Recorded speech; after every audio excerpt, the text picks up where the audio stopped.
అందరికీ నమస్కారం. 17వ రోజు పత్రిజీ సమాధానాల్లో ఈ ప్రశ్నకు సమాధానాలు చూద్దామా అండి. నేనెంతో కాలం నుంచి ధ్యాన సాధన చేస్తున్నప్పటికీ నాలో ఆందోళన ఉంటుంది. అనుకోనివి జరుగుతున్నప్పుడు, కొత్త పనులు చేస్తున్నప్పుడు కంగారు వస్తున్నది. నేను దీన్ని ఎలా అధిగమించాలి? మీరు ఇంకా ధ్యానం చేయాలి, స్వాధ్యాయం చేయాలి, సజ్జన సాంగిత్యం చేయాలి. అప్పుడే ఆధ్యాత్మిక పరిణితి సాధిస్తారు. లేదంటే ఆధ్యాత్మికంగా ఎదగలేరు. మరింత ఎక్కువగా ధ్యానం, స్వాధ్యాయం, సజ్జన సాంగిత్యం చేయండి. రోజుకి 24 గంటలు ఉన్నాయి. రోజంతా ఈ మూడింట్లో పాల్గొంటూ ఆధ్యాత్మికంగా ఎదగండి.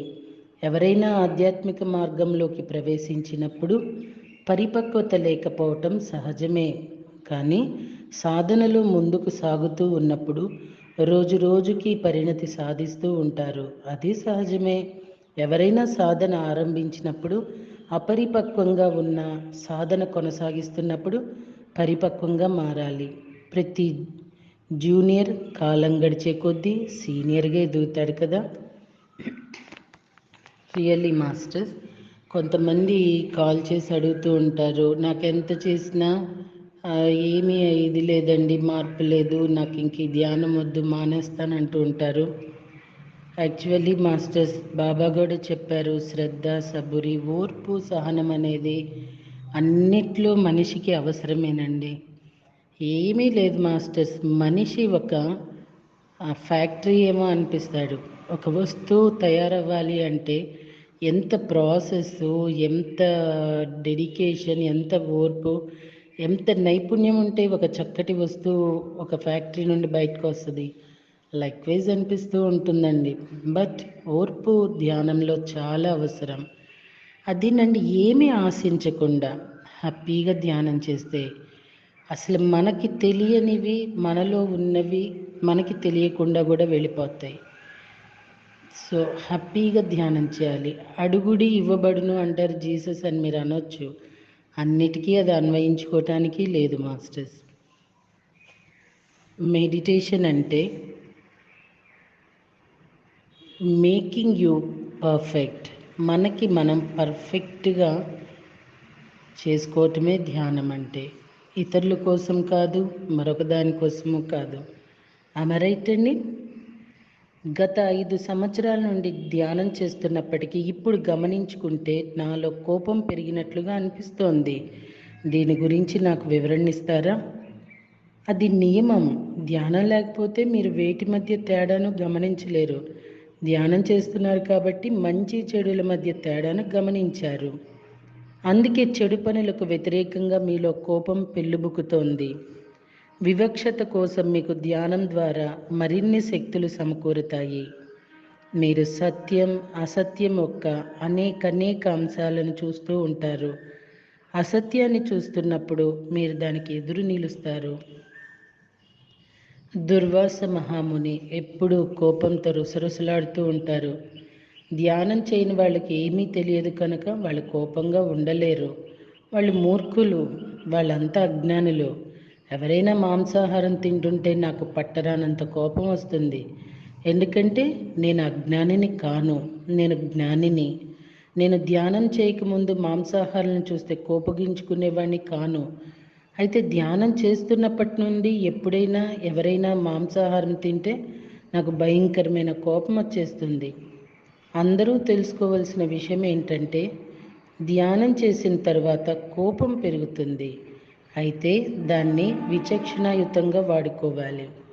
మాస్టర్స్, ఇక్కడ పత్రిసర్ పెరుగుతుందని చెప్పి అందరికీ పెరగసుమండి. అది ఎవరికి అవసరమో వాళ్ళకే జరగాల్సినవి జరుగుతాయండి. మరొక ప్రశ్న, ధ్యానం కళలకు మధ్య ఉన్న బంధం ఏంటి? మన కళలను విశ్లేషించాలా లేక వదిలివేయాలా? చాలా మంచి ప్రశ్న అండి ఇది. ఎట్టి పరిస్థితుల్లోనూ ఏ కళను విశ్లేషించకూడదు. ఎట్టి పరిస్థితుల్లోనూ ఏ ధ్యానానుభవాన్ని విశ్లేషించకూడదు. ఎట్టి పరిస్థితుల్లోనూ ఏ జీవిత అనుభవాన్ని విశ్లేషించకూడదు.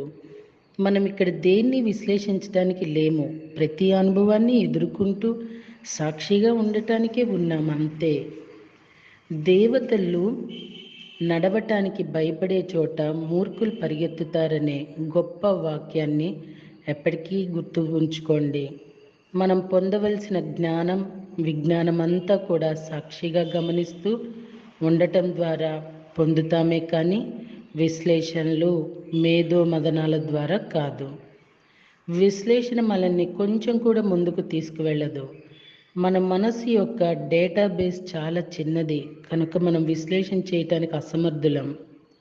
పూర్తి సమాచారం లేకుండా మనం దేన్ని ఎప్పుడు విశ్లేషణ చేయటానికి ప్రయత్నించకూడదు.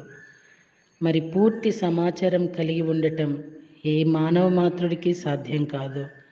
కనుక ఏ కళను మంచిది లేదా చెడ్డది అని ఎవరి జీవితాన్ని మంచిది లేదా చెడ్డది అని విశ్లేషించవద్దు. మన ధ్యాన అనుభవాలను కూడా విశ్లేషించకూడదా? విశ్లేషణ ఎలా చేయాలో మీకు తెలియదు. మరి అలాంటప్పుడు మీరు ఎలా విశ్లేషిస్తారు? మీరు ఏ ధ్యాన అనుభవాలను విశ్లేషణ చేయలేరు, అలాగే ఏ జీవిత అనుభవాలను విశ్లేషణ చేయలేరు. ఎప్పుడూ చేయకండి. అదే పిఎస్ఎస్ఎం అంటే. ఈ అనుభవాలన్నీ మనం నేరుగా ఎదుర్కొంటాం, కానీ ఎప్పుడు విశ్లేషించే ప్రయత్నం కూడా చెయ్యం. ఈ విషయం గుర్తు ఉంచుకుంటే మీరు గొప్ప జ్ఞాని అవుతారు. మనం ఇక్కడ ఉన్నది వేటిని విశ్లేషించటానికి కాదు. మనం ఇక్కడ ఉన్నది కేవలం ధ్యానం చేయటానికి, ఇంకా మంచి అనుభవాలను పొందటానికి. అంతేకాకుండా చెడు అనుభవాల్ని పొందటానికి కూడా. అన్ని అనుభవాలని ఉన్నట్లుగా గమనిస్తూ ఉండండి. సూక్ష్మ శరీర అనుభవాలంటండి. ధ్యానంలో మనం ఆలోచన రహిత స్థితికి చేరుకోవాలనే లక్ష్యంతో ఉంటాం. అయితే ఏవేవో దృశ్యాలను చూస్తున్నాం. మనసుకు పని చెప్పే సూక్ష్మ శరీరయానం చేస్తుంటాం. మరి ఇదంతా ఏంటి? ముందుగా మీరు అర్థం చేసుకోవాల్సింది ఏంటంటే, ఈ మనసు అనేది రకరకాలుగా ఉంటుంది. ధ్యానంలో ఈ ప్రాపంచిక మనసును శూన్యం చేసినప్పుడే ఆధ్యాత్మికమైన దివ్య మానసం బయటికి వస్తుంది. ప్రాపంచిక మనసు, భౌతిక మనసు బయటికి వెళ్ళిపోయి ఆధ్యాత్మిక మనసు, సుప్త చైతన్యాత్మక మనసు మేలుకుంటుంది. మనసు ఎన్నో రకాలు ఉన్నాయి. వాటిల్లో ఏదో ఒకటి ఎప్పుడు పనిచేస్తూనే ఉంటుంది. ధ్యానంలో ఆధ్యాత్మిక మనసు పనిచేస్తుంటుంది. ఆధ్యాత్మిక మనసు తలాలన్నిటినీ దాటి చూడగలుగుతుంది. ఆ మనసే ఆత్మ. మరి ఎలాంటి మనసును మనం అనుమతించాలి? ప్రాపంచిక మనసును అనుమతించకూడదు. దివ్యమైన మనసును, ఆధ్యాత్మిక మనసును అనుమతించాలి. ధ్యానం అంటే అదే. మీకేమైనా సూక్ష్మ శరీర అనుభవాలు ఉన్నాయా? 1956లో నేను తడబడుతూ మాట్లాడేవాడిని. నా స్వరం, మాట స్పష్టంగా ఉండేది కాదు. అప్పుడు మేము ప్రయాగ్రాజ్ అంటే అలహాబాద్లో ఉన్నాము. గొప్ప సర్జన్ అయిన మా మామయ్య నా నోటిలో నాలుకకు చిన్న సర్జరీ చేస్తే మంచిదని సూచించారు. కనుక మేము అది చేయించుకోవటానికి సిద్ధపడ్డాం. ముందుగా ఆయన అనస్థీషియా ఇచ్చారు. ఆపరేషన్ థియేటర్లోకి వెళ్ళాం. అక్కడ నా శరీరం ఉంది. నేను దాన్ని పైనుంచి చూస్తున్నాను. శరీరం నుంచి బయటకు వచ్చేసి పైనుంచి నా శరీరాన్ని చూడగలిగాను. డాక్టర్లు, నర్సులు ఆపరేషన్ చేయడానికి చక్కగా చూస్తున్నాను. వాళ్ళ మాటలన్నీ వినగలిగాను కూడా. శరీరానికి వెలుపల పొందిన మొట్టమొదటి అనుభవం అది. శరీరం బయట కూడా మనం ఉండవచ్చు అని నేను గ్రహించిన తొలి అనుభవం అది. అప్పటికింకా పత్రిక ధ్యానంలోకి రాలేదండి. సూక్ష్మ శరీరం అంటే ఏంటి? గత 3 సంవత్సరాలుగా ధ్యానం చేసిన ప్రతిసారి నన్ను నేను ఒక అద్దంలో చూసుకున్నట్లుగా చూస్తూ ఉన్నాను. దాని అర్థం ఏంటి? సూక్ష్మ శరీరాల గురించి క్షుణ్ణంగా తెలుసుకోవాలనుకుంటే మీరు థియోసాఫికల్ సొసైటీస్ గ్రంథాలన్నీ చదవాలి. లేదంటే వాళ్ళ వెబ్సైట్ని చూడండి. ఆడయా చెన్నైలో ఉన్న వారి హెడ్ క్వార్టర్స్కి కానీ, లేదా మీకు దగ్గరలో ఉన్న వారి ప్రతినిధులు లేదా కార్యాలయాలన్నీ సంప్రదించండి. మీకు నిజంగా తెలుసుకొని తీరాలన్న తపన ఉంటే మీరు తప్పకుండా ఇలా చేయగలరు. ఇక్కడ ఒక గొప్పతనం మనం ఐడెంటిఫై చేయొచ్చండి. ఇంకొక గురువు అయితే ఇట్లా చెప్పరు. ఇటీవల నాకు ఒక ఆత్మబంధువు చెప్తున్నారు, తను ఏదో ఒక గురువు సంస్థలో ఉందంట. మీరు పత్రి గారి ఎవరి చెప్పటానికి వీల్లేదు, నాది మాత్రమే చెప్పాలి, నాదే అనుసరించాలన్నారట. ఆమెకి పత్రి గారు నచ్చారు. అందరి తెలుసుకోండి, అన్నీ చదవండి, మీకు నచ్చింది ఆచరించండి అంటారు. నేనేం చేయాలి అని అడగటం కూడా జరిగింది. సో అండి, ఇది పత్రి గారి నుండి అందరూ నేర్చుకోవాలేమో కదండి. వాకిన్ అనుభవాలు. వాకిన్ అంటే ఏమిటి అన్న దాని గురించి వివరంగా చెప్తారా? అది ఒక గొప్ప విషయం.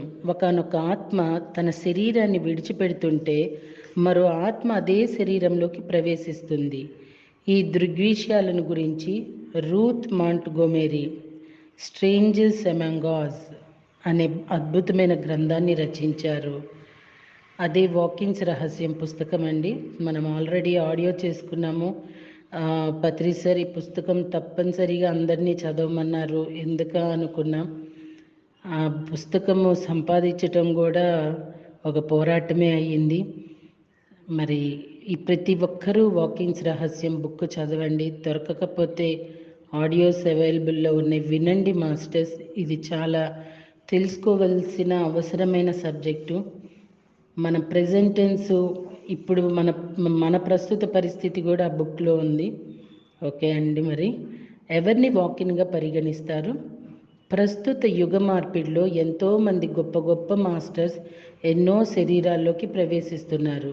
ఈ ప్రక్రియ అంతా కూడా పరస్పర అంగీకారం, అనుమతితోనే జరుగుతుంది. ఇలా ప్రవేశించిన వాళ్ళందరినీ వాకిన్గానే పరిగణిస్తాం. మీరు ఒకానొక వాకిన్ కదా. వాకిన్ ప్రక్రియ సంభవించిన తర్వాత మీలో ఏమైనా మార్పులు మీరు గమనించారా? ప్రతిదీ మారిపోయింది. వాకిన్గా మారిన తర్వాత మనకి ఏమాత్రం ప్రాపంచిక బంధాల్లో చిక్కుకుపోం. వాకిన్గా మారిన తర్వాత తన జీవిత భాగస్వామి, పిల్లలు, తల్లిదండ్రులు కేవలం తన సొంత కుటుంబం వరకు మాత్రమే శ్రద్ధ కనబరుస్తారు.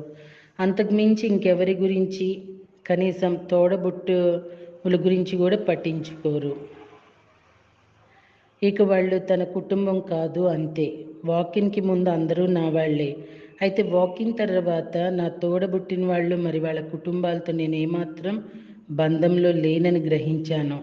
సహజంగానే నేను నా సొంత కుటుంబం గురించి ఏమాత్రం మాత్రమే పట్టించుకోవటం మొదలైంది. చెప్పాలంటే ఈ అనుభవము చాలా వాస్తవమనే చెప్పాలండి. అంటే అన్నీ కాదా అనొచ్చు. ఈ సందర్భంగా నిజం మాస్టర్స్. ఒక ఆధ్యాత్మికంగా ఎదుగుతున్న సమయంలో మేబీ ఇలా వాకిన్ అయ్యి ఉన్న సమయంలో భర్త బిడ్డ లేదా భార్య బిడ్డలు ఇంతేనండి.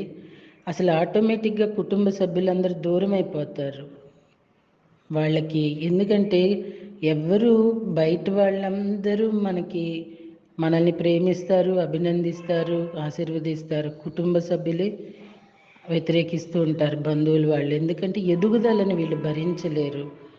మన కుటుంబంలో ఒక ఆధ్యాత్మికానికి సంబంధించిన వ్యక్తి ఉన్నది. ఒక ఆధ్యాత్మికానికి సంబంధించిన వ్యక్తి మన కుటుంబంలో ఉంటే 100 తరాలు తరిస్తాయి అని అంటారండి. ఇటు తరాలు అటు తరాలు. ఒక పిరమిడ్ కడితే 14 తరాలు ఇటు అటు తరిస్తాయి అంటారు. నిజంగా మా కుటుంబంలో ఇట్లా స్పిరిచువాలిటీ అంటే సామాన్యం కాదండి. డబ్బు సంపాదించటం పెద్ద విశేషం కాదండి. కుక్క కూడా సంపాదిస్తుంది డబ్బు సంపాదించాలి అనుకుంటే. డబ్బు సంపద కాదు, అదే గొప్ప కాదు. మనిషి ఒక చిన్న సూక్ష్మాన్ని ఎప్పుడు తెలుసుకుంటాడో తెలియదు కానండి, డబ్బున్నవాడికే ప్రాధాన్యత ఇస్తాడు. చివరికి వాళ్ళే కోల్పోతారు డబ్బున్నవాడి ముందు. అతి వినయాలు, అతి రెస్పెక్ట్, అతిగా ప్రవర్తించేస్తారు వాళ్ళతోటి. వీడికి కష్టం వస్తే వాడు చచ్చిన ఒక్క పైసా కూడా రాల్చడండి. ఇంకా లేనివాడే లేకపోతే ఇంకెక్కడన్నా ఎత్తుక్కొని తీసుకొచ్చి సాయం చేస్తాడు. ఈ ఉన్నవాడు ఎప్పుడూ కూడా సాయం చేయడు మాస్టర్స్. కానీ ఉన్నవాడికే విలువిస్తారు. ఈ దౌర్భాగ్యం ఎప్పుడు వదులుతుందో తెలియదండి. కానీ మాస్టర్స్, ఆధ్యాత్మిక సంపద ఉంది చూడండి, అస్సలైన సంపద, వెలకట్టలేని విలువైన సంపద. దాన్ని లెక్క కడితే అసలు ఇక్కడ భూమి మీద నెంబర్ 1 కోటీశ్వరుడు కూడా అంటే అంటే ఎవరిని ఉద్దేశించి కదండి, మళ్ళీ అదొక చిక్కు. ఎంత అసలు ప్రపంచంలోనే సంపద గల వాళ్ళు కూడా ఒక ఆధ్యాత్మిక సంపద ముందు వెలవెలపోవలసినదే. ఈ సంపద ఇక్కడ వరకే. బట్ ఆధ్యాత్మిక సంపద మరణానంతర జీవితాన్ని కూడా జీవింపచేస్తుంది. రైట్ అండి? ఆత్మ యొక్క వాకిన్ ఒప్పందం మనల్ని ఏ విధంగా ప్రభావితం చేస్తుంది? ఒక వాకిన్గా వచ్చిన ఆత్మ తనకు శరీరాన్ని అందించిన వ్యక్తి యొక్క కుటుంబ సంరక్షణ మాత్రమే పట్టించుకుంటారు, కానీ వాళ్ళ బంధువర్గాన్ని కాదు. ఈ మార్పు మీలో మీరు స్పష్టంగా గుర్తించగలరు. ఇతరుల పట్ల ప్రత్యేక అభిమానం పోతుంది, బంధువులతో తటస్థంగా మెలుగుతారు. వాకిన్ అయిన తర్వాత మీ భావోద్వేగాలన్నీ పోతాయి, ఎందుకంటే ఈ ఆత్మ వేరే కనుక. మీ కుటుంబం పట్ల నిబద్ధత కొనసాగుతుంది. తన శరీరాన్ని మీకు అంకితం ఇచ్చిన ఆత్మతో మీరు చేసుకున్న ఒప్పందం ప్రకారం మీ బాధ్యతలన్నీ నెరవేరుస్తారు. ఎస్ మాస్టర్స్, చెప్తున్నాను కదండి, ఈ బంధువులు వీళ్ళు కూడా రారు, ఎక్కడికి చేయరు, కలవరు, వీళ్ళు పిచ్చోళ్ళు అయిపోయారు, ఒక వెర్రి వాళ్ళు అయిపోయారు అనుకుంటారు. అసలు ఈ పిచ్చి వెర్రి వాళ్ళ వల్లనే ఈ భూమి మీద ఎంతో పిచ్చి వెర్రి పోతున్నది అనేది ఎప్పటికీ ఎవరు గమనిస్తారో తెలియదండి. బట్ వాకిన్ అయినప్పుడు ఈ కుటుంబంలో ఈ పరిస్థితులు కనపడుతూనే ఉంటాయి. ఎవరి అనుభవాన్ని బట్టి కూడా వాళ్ళు ఇవి వాస్తవం అని తెలుసుకుంటారు. ఒక ప్రాణశక్తి అని టార్కోమ్ సెరైడారియన్ గారి బుక్ ఉంది. ప్రతి ఒక్కళ్ళం ఈ పుస్తకం చదివే తీరాలండి. చదివితే ఎందుకు దూరం అయిపోతూ ఉంటారు, అసలు స్నేహితులు కూడానండి దూరం అయిపోతూ ఉంటారు, బంధువులు దూరం అయిపోతూ ఉంటారు, ఎందువల్ల అనేది చాలా సుస్పష్టంగా ఉంది. ఈ బుక్ దొరికితే మాత్రం చదవండి మాస్టర్స్. మనం అది కూడా ఆడియో చేసుకున్నాం, గూగుల్ డ్రైవ్ కూడా సోదరులు నంద కిషోర్ గారు చేశారు. దేశ విదేశాల్లో ఎంతో ప్రాముఖ్యత కూడా పొందింది. ఈ పుస్తకం మాత్రం తప్పనిసరిగా చదవండి నాకు తెలిసినంతలో.